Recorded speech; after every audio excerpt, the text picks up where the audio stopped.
বিড়াল এখনকার দিনে কে না পছন্দ করে? সবাই পছন্দ করে। কেউ দেশি, কেউ বা বিদেশি, সব রকম বিড়ালই পোষে।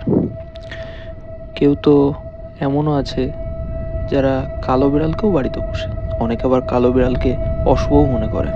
রাস্তা থেকে যদি একটা বিড়াল পাস হয় তাহলে আমরা ওয়েট করি, কখনো পার করে দিই না।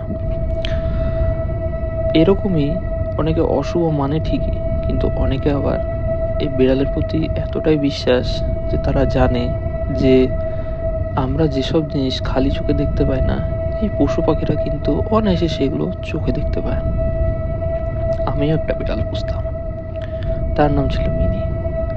সে সবসময় আমার দিকে তাকিয়ে থাকতো, অবাক ভাবে তাকিয়ে থাকতো। মনে হচ্ছে সে যেন কোনোদিন আমাকে দেখেই নেই, অথচ তাকে জন্ম থেকে বড় করলাম আমি নিজের হাতে।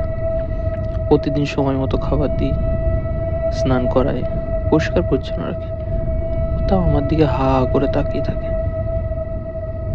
একদিন অফিস যাওয়ার টাইমে হঠাৎ লক্ষ্য করলাম ও আমার দিকে তাকিয়ে কিরকম একটা আওয়াজ করছে, কিন্তু আয়নায় ফিরে দেখি ও আমার দিকে রোজ তাকায় না, আমার পেছনে কাকে যেন রোজ দেখে।